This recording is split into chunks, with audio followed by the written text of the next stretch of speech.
Hello and welcome to our channel, Cheating Exposed. Today, we're revealing another story. My soon-to-be ex-wife cheated on me, ruining a 6-plus-year relationship. Her life is in shambles now, and I'm happy about it.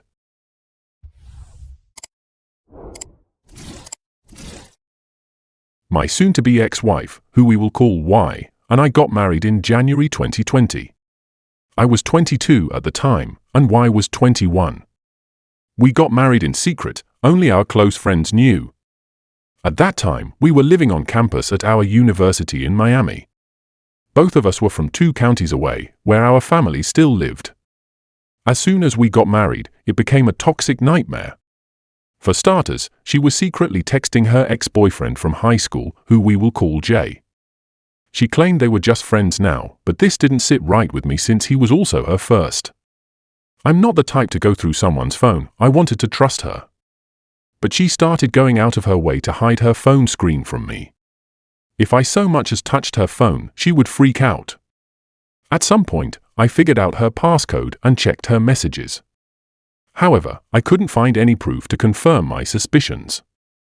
Fast forward to March 2020, the pandemic hits, and everyone is forced to move back home. We were in a weird position since we still hadn't told our families, so we wore our rings in secret. Everything seemed fine until the first week of April 2020, when she suddenly said she wanted a divorce. It shattered my heart. I cried and begged her to stay. I asked what I had done wrong or if I wasn't doing enough for her. But she simply said she didn't love me anymore and that she wasn't the one for me. For about a week, I did everything I could to save our marriage. I was at her mercy, trying to make things work, but she was extremely stubborn. By the end of that rough week, I finally accepted that she didn't want to be with me anymore. It was hard to swallow, but I knew we couldn't drag this on. I only asked her to return the wedding rings I had given her. She refused, saying they were a gift and she was entitled to keep them. Legally, she may have been right, but I didn't feel she deserved to keep them since we were no longer together. The rings were real, and I was on a payment plan for 3 years. I had only made payments for 4 months. We argued about it over the phone until I couldn't take it anymore. I hung up and cried in bed. My mother asked what was going on. I confessed everything to her, and she held me in her arms, telling me everything was going to be okay. The next day, we both went to Y's home, where we confronted her mother and told her the truth. It turned into an argument between our mothers, while Y stayed upstairs, refusing to see me. Instead, she was texting me, asking what the hell I was thinking by getting our families involved. Eventually, our mothers agreed that Y would return the rings to me, but on another day. About 2 days later, I got a call from Y while I was at work. She was crying, saying her mother was kicking her out for getting married in secret. She told me she still loved me, wanted to give our marriage another try, and promised to cut off Jay. She suggested we move in together and start living as a real married couple. Being the idiot in love that I was, I rushed out of work to meet her. That same day, we started looking at apartments. Thanks to the pandemic, I was able to find one at a fairly cheap rate, with a move-in date just 3 days away. When I got home, I told my parents the news. My mother was not happy. She said I was making a mistake and needed to rethink everything. My father was disappointed but told me it was my life, my choice. For the next few days, my friends helped me move my things. During that time, I barely spoke to my parents. It was heartbreaking for my mother the most, and seeing her so upset hurt me, too. On the first day in our new place, I felt like our marriage was finally heading in the right direction. I was starting to feel that same happiness I had before she asked for a divorce. But that happiness didn't last long. A few weeks after moving in, we got invited out for drinks. When we got back home, I went through her phone and found conversations between her and a different ex, who we will call E. The messages dated back to when she first asked for a divorce. My legs crumbled beneath me. She was passed out on the bed, but I woke her up by splashing water on her and started screaming. She was confused, still tipsy, but I was furious. I yelled at her for over 2 to 3 hours. At one point, I demanded that she leave as she started sobering up. That's when she lost it, swinging at me, chasing me around the apartment, actually punching me a few times and clawing at me. I'm not a violent person, so I took the abuse and locked myself in the bedroom to get away from her. She broke down, crying and begging me to forgive her.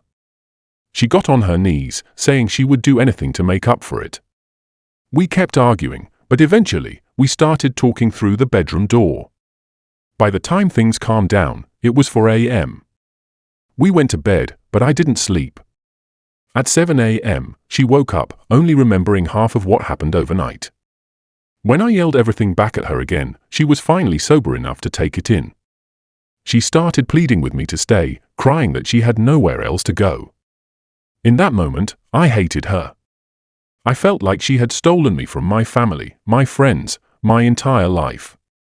As for the messages I found, there wasn't anything that explicitly said she and he did anything physical, at least not from what was texted. But the conversations had clear sexual tension. She called E sexy, and E suggested they should make a video together. That alone was enough for me to consider it cheating. After more arguing, I told her that as long as she promised nothing happened between her and E, I better never see her talking to him again, or I would leave this time. She swore up and down that nothing ever happened. But then, in that same conversation, I asked if anything had happened between her and Jay. She paused. Then she said no. That pause told me everything. My gut told me this was only the beginning, that my world was about to be turned upside down. I'll explain more on this another day. First update. By May 2020, I was still stuck on that moment when I asked why if anything had happened between her and Jay. Her response, a reluctant no, made my suspicion grow.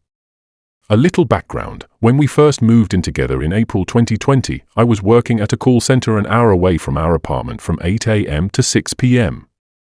Since her job was closed, she wasn't working. That meant I had to take on extra work, Uber Eats, Postmates, and DoorDash, usually from 8 p.m. to 2 a.m. after my regular job or whenever I had a day off. At first, she would text me cute messages throughout the day, saying how much she loved me and how she couldn't wait to cuddle when I got home. But the moment I walked through that door, it was like I didn't exist. She barely looked at me, barely touched me.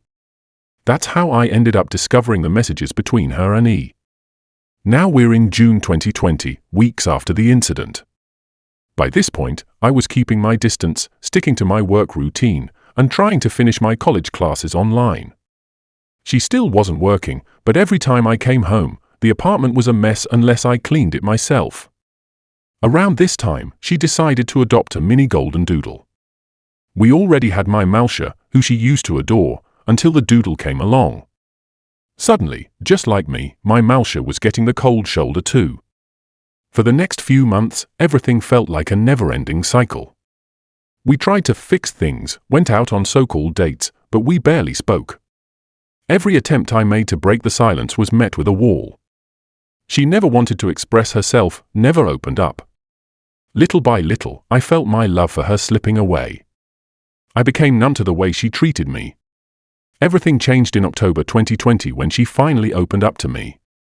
After months of silence and distance, she apologized for the way she had treated me. We both felt ready to leave the past behind and focus on us. It was us against the world. That feeling grew even stronger in November when I caught COVID. She took care of me like a wife should, attentive, patient, and loving. And when she inevitably caught it from me, I did the same for her. From that moment on, things started to feel right again. She finally started getting into my hobbies, video games, anime, art, and photography. She even joined me during my late-night deliveries, vibing to music in the car and helping out. We rediscovered each other, went on dates, and for the first time in a long time, being around her felt good. But deep down, I still held a secret grudge. As much as I wanted to move on, part of me just couldn't. Then came February 2021. A few days before Valentine's Day, I made another discovery. For months, I had been secretly checking her phone, but I never found anything new between her and E, just the same old messages I already knew about. But this time, I decided to dig deeper. I checked her conversations with her best friend, the person she always vented to. long messages, screenshots, gossip. And that's when my heart sank.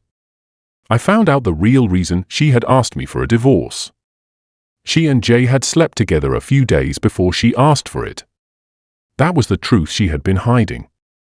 And the reason she had suddenly opened up to me in October? Turns out she and Jay had a conversation around that time, probably for closure. That's why she finally decided to give us a real shot. But the thing is, I wasn't even surprised. I woke her up from her nap and confronted her, my voice calm, too calm. She immediately broke down, crying and apologizing. But I didn't say much. I just stepped out, got in my car, and drove. Alone with my thoughts, my mind went to dark places. I felt like I had no one to turn to. For the next few days, I barely acknowledged her. We still slept in the same bed, but there was no physical touch, just silence. Valentine's Day morning. I was half asleep when I felt a couple of nudges. Her voice was soft, playful. She asked me what I had planned for her today. I was exhausted, physically from work, emotionally from everything else. And after what I had just discovered, I had nothing left to give. When I didn't respond, she started crying, saying I didn't plan anything for her. That's when I lost it. I jumped out of bed and snapped. I yelled at her, telling her how insane it was for her to expect anything from me after what I just found out. I told her she didn't deserve a damn thing, that our marriage was a complete disaster. And yet, I was still there. Why? Because I had nothing left in me. I wasn't staying out of love. I wasn't staying out of hope. I was staying because I was completely numb. I used to be full of life. I painted, I took photos, I created things. I used to look forward to something. But now? I felt hollow. Like life had no meaning. And yeah, I know, it was stupid. I should have left. But the truth is, I didn't even know how to anymore. We were too deep into the marriage life, and I felt trapped. I blamed myself for relying on her to make me happy, even though she was the one making me miserable. I didn't forgive her. I just existed. So we went back to our usual routine, keeping our distance. Then April 2021 came. She took a trip to Peru with her grandmother. And for the first time in years, I felt relief. I told my friends, and they started coming over more often. We stayed up late, had game nights, watched movies, just like we used to. And for a moment, I felt like me again. I felt happy. But reality was still waiting for me. Our apartment lease was up at the end of May 2021, and I had been talking to my dad about my options. Around that time, my mom went to Chicago to spend the rest of the year with family. That's when my dad suggested something. He would go to Chicago too, and me and Y could stay at their house while they were gone. I agreed. Y wasn't thrilled, but I didn't care. It was either that or sign another lease, which would double our rent. By June 2021, I had moved back into my parents' house. Y was still in Peru, but she'd be back soon. For the first time in forever, I felt at home again. Being in my old room, surrounded by pieces of the life I had before her, reminded me of who I used to be. But deep down, I knew it wouldn't last. Because when she came back, shit really hit the fan. And it almost cost me my life. Second update. By July 2021, Y and I were living at my parents' house. I had started a new job in sales, and within a few months, I worked my way up to a supervisor role. The pay was good enough that I finally bought my dream car. As for my marriage, it was stable, I guess. Not great. Not terrible. Just there. We had our good moments and bad ones, but overall, I felt nothing. No anger, no sadness, no love, just emptiness. The marriage existed, but for what? Then, at the start of 2022, something changed. We started going on dates again. We were opening up more. There was a small flicker of reconciliation. But neither of us really knew where our marriage stood. Were we fixing things? Or just going through the motions? For a while, things seemed okay. Until May 2022. That's when my life flashed before my eyes. It was supposed to be a normal night. I had invited my friends over to watch a boxing match at my parents' house. I told Y in advance, mentioned it would only be for a few hours, and warned her that things might get loud. We get passionate about sports. She said she was fine with it. But as the fight went on, we got louder. And louder. Then, the text started. Keep the noise down. You guys are being too loud. Every time she left the room, for snacks, for the bathroom, she slammed the door hard on the way back. After the fight ended, one of my friend's trucks wouldn't start, dead battery. I grabbed my car to jump it, and while we were waiting, the four of us just stood around, talking for about 30 minutes. Then, more texts from Y. Come inside. Now. I texted back, almost done, just a few more minutes. But as I was wrapping up and getting ready to head inside, Y stormed out of the house. Straight to her car. Her face was cold. Serious. I stepped forward, confused. Hey, what's going on? She didn't answer. Didn't even look at me. Instead, she shoved me aside and got into her car. Something was very wrong. And I had no idea what was coming next. Before my dad left for Chicago, he installed outdoor solar lights in the front yard. The way Y's car was positioned, her only way out was through a grassy area where one of those lights stood. She revved her engine. I stepped forward, trying to stop her. Hey! Watch out for the... She paused. 5 long seconds. Then BAM. She slammed on the gas. I barely jumped out of the way in time. She almost ran me over. My knee got grazed as I hit the ground. The sound of metal scraping filled the air as she dragged the solar light under her car, screeching against the pavement before she sped off into the night. I just sat there. Stunned. My friends rushed over, helped me up. Are you okay? They asked. I couldn't answer. I was in shock. They offered to stay, but I told them to just go home. I needed to process what had just happened. Inside, I kept calling Y. Over and over. No answer. Then, I walked into our room, and there it was. Her phone. Unlocked. For the first time in months, I went through it. And what I found? She had been lying to me all along. Y and J had a full-blown affair from March 2020 to October 2020. Not just a one-time mistake. A months-long betrayal. For the first time in a long time, I felt something. The numbness was gone. It was 2 a.m. My hands were shaking. My heart was racing.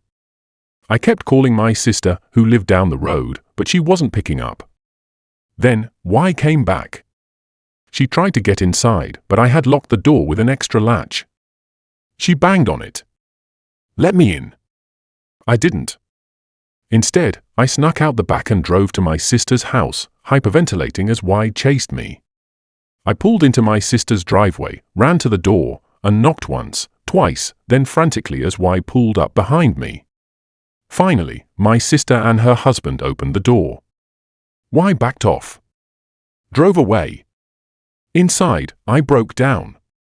I told my sister everything. The cheating. The manipulation. The years of emotional and physical abuse. It was a hard pill to swallow, but I knew this marriage was over. I asked my sister to come back home with me. I didn't trust Y not to do something reckless. When we got there, Y was already packing. For 5 minutes, I kept my distance. Then, I finally spoke. Give me the rings and the keys. She didn't argue. She just reached into her pocket, pulled them out, and handed them over. Then, she grabbed her suitcase and took our goldendoodle with her. My sister and I talked a bit longer, and then she headed home. That night, I barely slept. Maybe an hour. At 7 a.m., I woke up to knocking on my window. It was Y. She had spent the night in her car. Can you at least take the dog inside? She pleaded. I ignored her. For 30 minutes, she knocked. Later that day, we finally met up to talk. I laid it all out. I know everything. I told her we were done. She cried. She begged. Please, let's fix this. But I was done. Done with the lies. The heartbreaks. The abuse. And as toxic as this sounds, what happened next? It was satisfying. For once in my life, I felt like karma had finally come full circle. And in the next part, yeah, I might sound like a dick. But for once, I deserved a real laugh. Third update. Y moves back in with her mother, but not for long. She does not get along with her stepfather and has too much pride to live under her mother's roof again. She ends up finding her own place in August 2022, stating that if I ever wanted to make it work out, I was always welcome to move back in with her. My parents came back from Chicago about a week after we separated. A majority of the furniture in our bedroom was hers, as she made me throw out my items, such as my bed and drawers, and replaced them with hers because they looked more classy. Besides the bedroom, we had a couch, tables, kitchen appliances, etc., all boxed away in another room in the house. The day she told me she was coming to take her belongings, my father and I left everything out in the driveway but did not bother to help them move anything into the truck. She brought along her mother, stepfather, uncle, and 2 aunts, who, I would say, are not all physically strong people. Her grandma was also there, mostly to watch, but she helped with small things. What took my father and me about 30 minutes to move and maneuver out of the house took them 2 to 3 hours to load into the truck. We peeped through the window, had a few drinks, and laughed about how they were struggling while talking trash about me and my family. I don't know why they included my family, but then again, they're a family who talks trash about everyone and everything.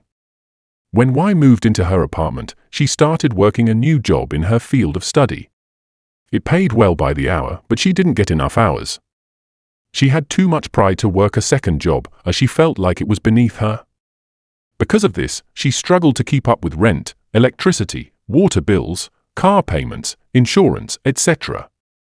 She reached out to me a couple of times asking for money, but I refused to help her. I felt like her financial problems had nothing to do with me. Y tried to manipulate me into giving her money, saying I shouldn't let our goldendoodle suffer along with her. I told her she should go ask her lover for money instead. I was surprised to learn later that she told her mother the truth, and her mother took my side. She said she would not be giving Y money either. The rest of her family still hated me for not wanting to work things out after she cheated, but their opinions didn't matter, none of them were married themselves. Months went by, and we were still legally married. Y agreed to go half on the divorce fees, but didn't have the money. During these discussions, she admitted she still had hope for us to work it out. She said she still loved me and believed I still loved her back. Call me stupid, but I did love her back. I just knew I couldn't keep playing this game anymore. Despite everything she had done to me, it was still hard for me to hate her. This was someone I grew close to in high school, someone who helped me when I was at my lowest point and made me happier than anyone else ever could. Yet, she still managed to break me and make me feel like I would never be good enough for anyone again. We still have each other on social media, and even though she claims to be struggling with money, she always seems to be out every weekend at the clubs. This usually ends with her drunk texting or calling me, saying she was wrong for how she treated me. Whenever I post on my IG or Snapchat stories about being out late at night, she's usually the first to see my posts, often within a minute. She acknowledges that I look happier without her. As of now, I wouldn't say I'm happy, but I do feel like this is freedom. Since moving out, she's gotten into 2 car accidents just a few months apart. We're no longer on the same insurance plan, but she still called me asking for financial help. I refused and told her she was on her own now. I kept her on my phone plan for a few months after, but I eventually decided to disconnect her line without telling her. Days later, she angrily texted me about how she lost her number and had to get a new phone because her current one was still locked with my carrier. She couldn't call to unlock it since I was the account holder. She called me a jerk, and I couldn't help but laugh about it. I have an ex-girlfriend that I ended things with on good terms. We were friends until Y and I got married, at which point Y forced me to cut her off out of fear that my ex would try to get with me again. After the divorce, we started hanging out again. When Y found out, she swore that I only divorced her to get back with my ex. I had no interest in her after our breakup, only seeing her as a friend at this point, even after Y and I separated. From what I heard from a mutual friend, Y tried to get back with E, who now has a girlfriend and a child. She also tried again with J, who now has a girlfriend. Y would sometimes reach out to me about how she's still behind on certain bills, barely eats, almost got evicted twice, and can't afford to care for the goldendoodle. If I had to guess, she's most likely getting money from her grandmother. We would still text from time to time to figure out a court date or arrange days when I had to give her the last of her things from home. She would always say she would never find a guy like me, how much she wishes we could try again, and how she regrets her actions. Part of me felt happy to see karma play out, while another part felt sad about how everything led up to this moment. Around March 2023, we went to court to finally file for divorce. While waiting for our turn, she stepped out into the hall to cry her eyes out while I just sat there, not knowing what to think. After about 10 minutes, it was finally our turn, and we began signing away. Ever since then, we only talk through a few texts once every 1 to 2 weeks, saying whatever is left to say. As for myself, I was promoted to manager a month after we separated. I stayed in this position until November 2022, but I was overworked to the point of getting no sleep. I eventually found a better paying job, one that I still work at today. During the marriage, I gained weight from overeating as a way to cope with depression. I've been going back to the gym, but I still need to work on building a routine. I have big plans with my friends for the summer and personal goals for later this year. It's now June 2023. I wouldn't say life is perfect, but whenever I'm having a bad day, I think about how YS life has basically fallen apart since we parted ways. It makes me feel like she deserves to feel what I felt for 6+ years. I know I'm an asshole for thinking this way, but at least my life is finally going in the right direction. Hopefully, it continues that way, and maybe she'll see just how happy I can be without her. Divorce update. Anyway, today I am going to court to meet up with my wife, who we're calling Y. She texted me on Monday, June 26th, to remind me that we have court today, June 30th. Yesterday, she gave me one more reminder and also asked for a few things I still had left from her. I asked for some things as well. We still have each other on social media where we still see each other's stories. I don't snoop or anything, I just happen to see it when I'm watching other stories. I suppose she has a sorta new boyfriend now, or at least she's working up to it, as she's been posting text messages between her and the same guy. I don't think it's to make me jealous or anything, but knowing her, she likes the attention from other people. She did the same thing when she and I were becoming a thing. But I don't feel any jealousy or hate toward her. I'm actually relieved she's moving on.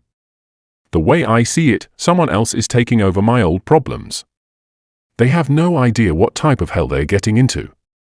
All I can say is, good luck, they're going to need it.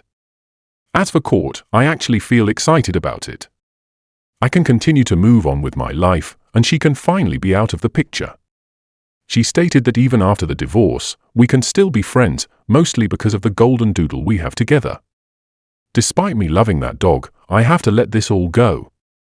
After we finalize everything, I will block her on everything so I don't have to see or hear about her again. As for myself, I haven't tried to meet anyone new. I don't really have it in me to try again. The main thing holding me back is trust issues and my own insecurities. Usually, when I've been in a relationship, it's always been the female who made the first move on me, including Y. I should really change that, though, but for right now, my main focus is work and bills, which I'm close to paying off. One of my friends is now training me at the gym. So far, I've lost 10 pounds. My friend group and I are going on our summer trip next week. We have multiple locations to drop by within our state. So yeah, life is good so far, and I'll try to update how court went afterward. On Friday, June 30th, we get to the courthouse and wait for our turn with the clerk. After like 3 minutes, we get called, and there's only one chair for us to sit down. I take the chair for myself, and even though I'm not looking at her, I can feel why staring at me hard. She says, "Can I at least sit down?" To which I respond, "Then grab a chair." She just says, "Whatever," and stands up. We explain the reason for the divorce. We're not fighting for anything, just simply separating. A couple of times, the clerk had to walk back and forth or type something into the computer. During those moments, Y would make little remarks like she can't wait to get rid of me, that it was me who trapped her in a marriage, and that I never satisfied her, etc. Not to sound cocky, but I know she was saying most of that stuff to mask what she really felt.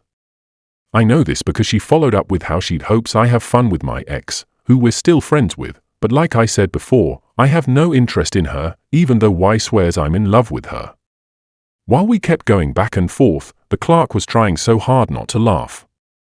We pay the fee, and now we just have one more court date in 1 to 2 months.